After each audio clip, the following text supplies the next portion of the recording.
Let's see if it starts. That's a good sign. Neutral.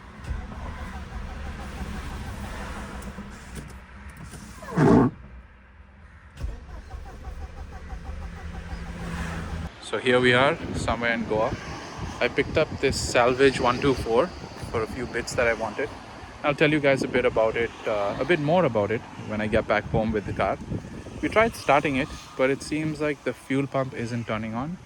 So we're gonna have to just tow it. We have no choice. But it does crank. It does show life on the relays and stuff like that. It's just that it doesn't seem to start.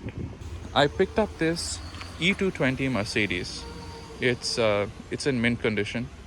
Not really, but I'm pretty sure this engine will start. The wiring is intact. It's not badly eaten by rats or anything, in spite of loads of droppings over there. But this car can't be rebuilt. It cannot. It's not the front damage that is frightening. That's a damage in the back. So this whole corner is gone. Yeah, we have our chief inspector. The thing is that in spite of this, I actually had the parts to fix this car. I had a whole other 124. And yeah, the thing is, I'd like to have more of these running gears because they're quite nice. That's not a bad powertrain to use, the e220.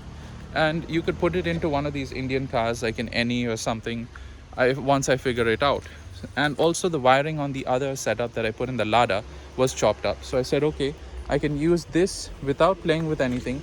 I can use this as a reference point, understand the wiring of the whole car, and rebuild that wiring. So this one is almost starting. I think only the fuel pump is jammed up, or the wiring is eaten by rats. So I'll need to do, basically put this on the lift, check it out. But before that, I'm going to start parting it out because I do have some friends in need of parts to save their cars. And that's what cars like this are for. Not all cars should be saved. Look at these interiors. These are black leather seats. They're really good in condition. So what I'm going to do is one friend will be purchasing these. There are so many parts on this car. The door cards are quite good. The doors are good. This leather trim is good. AC vents, almost perfect. This one's good. The other one on the other side is good. This one is a little flawed, but I think it can be fixed. So this car is quite good otherwise, apart from being smashed up. It's quite good. Mechanically, it might even drive slightly crooked, but I could reuse all these components in another build. So the point is, I purchased it. I wanted to get my money back on what I purchased it for, and then use the stuff into something else. So I'll be ripping it apart today, taking out whatever my friends need, and starting to pack these parts. So I could show you guys that process. I know it's not what everyone wants to see. So I did recover all my money, and basically this drivetrain is free. So that's the good thing about this. Whatever I've spent buying the car, that's what a donor should be, according to me. You should be able to recover enough money on the other parts that you don't need, that it's nearly free. Even when you're swapping engines, like you pick up the donor car and it's at scrap value anyways, a little bit above a premium because it's running. You swap out everything, you sell out a few bits that you don't need, and you scrap it again, and it's literally a free swap. So that's what I'm trying to do over here, trying to get a free drivetrain, free suspension parts, free whatever I need for my own 124 or other builds, and I'll keep it running. I'll take out all the parts that are not needed. Stripped out the interiors of this 124.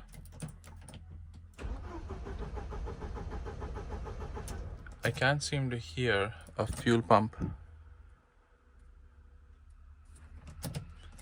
Actually,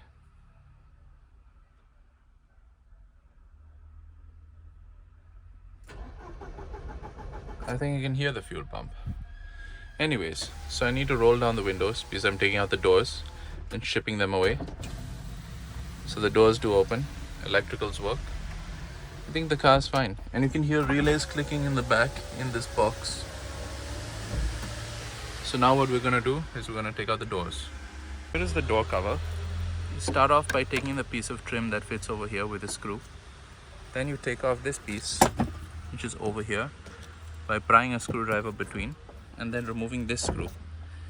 Then what you have to do is make sure that the door card is above the plastic trim, and then you'd have to just knock the door card from the bottom and it comes off clean. Here we are back in the 124. All the door cards and all came out really nicely. I don't think I've ever had such an easy time working on a car. It was like everything just came out clean. There was no moisture in the cabin. I've parted out another 124 and that one had water all around, and that was a pain. So this car was in really good condition. It's just the back end that smashed, a bit of the front, but otherwise the cabin was great. So these AC vents are quite valuable. Currently they go for about as much as 12,000 rupees. That's what I've heard. And they're really a pain to remove. You might be able to notice this, but this one has a minor crack here. So even this one is slightly damaged, but somebody could use it. More than 50% of 124s have broken AC vents. They might even have sagging mirrors. Everyone wants mirrors. What happened was, this is when they must have started to overcomplicate cars, try to experiment with plastics and different materials. And that's where things got tricky. So they've the plastics, they started using more plastics compared to the previous cars. Those had metal and rubber, barely any plastics, and the quality of those plastics was higher. They were probably virgin plastics. But over here, maybe for some environmental reasons or something else, they started to use plastics which turned brittle. And that is the main problem with the 124. All the plastics are brittle. These AC vents, I'm going to try to remove it without breaking it, but these just tend to shatter and break, and you won't have that. You'll have broken bumpers. Most cars, if you even touch it, like an auto rickshaw just touches it, it's shattered, it's broken. You'll pick up the pieces and try to repair it, but at some point it's just past that. You'll have to get a replacement. A replacement bumper is nearly impossible to find, a new one. You do have new old stock somewhere here and there, but I've heard those are crazily priced. But yeah, that's why I do sell these aftermarket AMG bumpers, because people end up getting tired of the car when this is the problem, and then somebody else is like, okay, I can build it up into something really cool. So that works out. But a lot of these plastics are shattering and breaking, and hopefully this comes out clean. But when you're buying a 124, you should make sure you're getting all of these parts intact as far as possible. These are bargaining points. Each vent is worth quite a bit. So you can say, okay, this is worth about 6,000 plus, this is worth another 3, and that's definitely not what I'm selling them at. I decided always to sell them a little lower, because that way I'm not sitting with the parts. Not only that, these are people who are my friends as well, so it wouldn't be right to charge them the Chor Bazaar premium. But if I sell them cheaper, I'm not sitting with the parts, and whatever's left in this car, it can go to bettering my own 124. What I'm going to do is I'm going to take some of this stuff, take out these carpets. They're in good condition. Nobody has bought them yet. I could put them into my car. I could put various things to improve my own car, and that's the point of donor cars. The point is that, you know, one car might be scrapped, and you might say, oh no, you're scrapping a car. But if it has something that is not letting you go forward with it, in this case, I bought this from an insurance company, so I won't get documents with it. They've decided not to give me the documents on the car. Otherwise, I would have tried to save it in some way or the other. The mechanicals are good, stuff like that. I'm keeping the mechanicals for myself, so that's one person who's gained from that. I have another 5 to 6 people who are putting the parts into their own cars. So if they're putting those parts into their own cars, you have maybe 5 to 10 cars that are being improved because of this one car potentially losing its life. But because of that, the rest of the cars get to improve. And I think that's important, because the other cars will get better, but this car will require a lot more effort to get better. And you can't get new parts in all cases. Sometimes you have to buy used parts, especially aesthetic parts. you usually don't reuse mechanical parts like rubber bushes and stuff like that. But in some cases, an engine change is required because maybe the engine's too far gone, maybe you've broken it too much, and the cost of repair is more than replacement. So I firmly believe that cars do need to be parted out in spite of them being rare. Some cars, like let's say you had a Mini, in Austin Mini or Morris Mini, or an E30, even this E30 over here, it might have been a donor car 10 years ago or maybe even 5 years ago, but today this car has to be saved, it has to be rebuilt. And because they're just so few and you can't import them and you can't get used parts for them, so this one's going to be modified. We'll talk about that in another video, but my point is that not all cars have to be saved. Some of them need to be parted out for the greater good. So we'll get back to this. Let me see if this comes out clean and I'll show you guys how I do it. Basically, there are these clips, not sure if you can see them. They have to be lifted downwards, and oh, there, I broke a clip. So that is the problem here, that these clips are just so brittle the way they're mounted. This should be enough. I'm not sure if you can see that. Yeah, that's all. So these lifted down, and these push down and these lifted up. This has 4. This one I think has more of them. I can't see them right now at this angle, but yeah, you have to then nudge this out slowly and make sure that you don't break anything. So let's see how that goes. So a very important safety tip that I completely forgot about. When working on a car, you've got to disconnect the battery, especially with one with airbags, because I was pulling this out. I'm not even going to touch it now because it frightens me. But yeah, I was removing this and then I realized, oh crap, I forgot to remove the battery. So before you get to removing explosives, you should disconnect their power source. I think it's extremely important. Yeah, for the obvious reasons.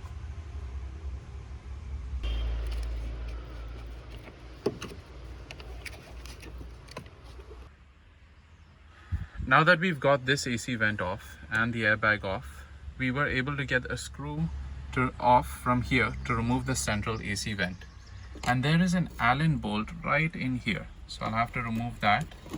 And this should come off. There should be another 2 clips somewhere here. And then it'll easily come out. So first I've removed this. I'll remove the Allen bolt that keeps it in place.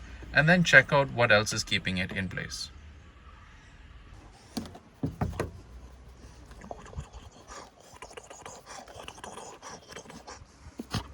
Here's the 124 now. The seats are not in place. The trim that was over here is gone. The dash is sold. I didn't expect to sell the dash. Usually people don't need those type of things. Somehow dashes on 124s don't go. But I was able to get the AC vents out quite well. The side vents came out nearly perfectly, but they had minor cracks. The center vent came out absolutely perfect. So I was really happy with that. Apart from that, a few more things did go. Like I said, the dashboard. Now somebody wants the carpets too. I was surprised about that. I thought I'd use them in my own car, but that's fine. Now all I've got is the drivetrain, the suspension, something to build another project on, like basically a platform. If I want to in the future, I could just keep this aside, but I'd like to start this at sometime in the near future. I'd like to see what's wrong with it, maybe power up the fuel pump. So maybe the fuel pump has its wiring cut. I believe that maybe there were rats, and it's possible that the fuel pump is not actuating because I can't hear it. Otherwise, I do have a spare, so I would replace that. The other thing is, I think it's great to do something like this. Pick up a second car if you're really crazy about your project car. Let's say you're building a Zen, pick up an S-Team for your swap. If you're building a 124 and you have problems with your car, maybe the engine is really bad, or maybe something is really wrong with your car. You have 3 main things in a Mercedes, as a friend told me. You have the body, you have the interiors, and you have the engine. But nowadays you have a 4th component, which is the paperwork. So let's say one of these is flawed. You can pick up the car. I think it's fine, and you can fix that easily. But let's say 2 things are flawed from these components. You would probably need a donor car to fix that. So what I would say is, it's not a bad thing to do. You could also save some money. Like instead of going to a scrapper or sourcing the parts from another area, you take this car, you pull out all the bits you need, you sell what you don't need, or you even hoard what you do need in the future, and you keep that around, because you will save money. You will also get a good deal on it. You'll know that the things are working right, because you'll be purchasing the car complete. You'll also be able to recover money by selling some of these parts. So you do break even, and sometimes even profitable. Like in this case, this is profitable. It worked out well for me. But the thing is, you do require a lot of space. So if you have a friend with space or you don't have your own, you'll have to work on that. And if you need to do it quickly, you should do it when you're doing something like engine work. Like just purchase the car, finish it off. So make sure that you align everything perfectly. That would be the ideal way. And then get rid of the rest. In this case, I can't really get rid of the, what would you say, the shell or the chassis, because it's holding the suspension in place. This is a bit bent. I believe that the back impact lifted the car a bit, but I could do something with this. I mean, I have a lot of parts to make something, my own Frankenstein. I have enough Frankensteins all over here. But yeah, Mercedes Power Frankenstein, something I've always thought of. A Mercedes hot rod maybe, I don't know. But things like these fenders, I wanted to make a wide body kit for my own 124. So I will have to cut up some fenders. Maybe this one is the best one to cut up. Bring this out a bit, make the fender a single unit. The problem with wide bodying a 124 is the side planning. I don't know how I'll deal with that. Maybe I'll melt it, heat it up, bend it. So yeah, this is my take on project cars, and I think you should buy a project car with a second car, and it'll make your life a lot easier. Thank you for watching. Like, share, subscribe, and I hope you enjoyed the video. Thank you.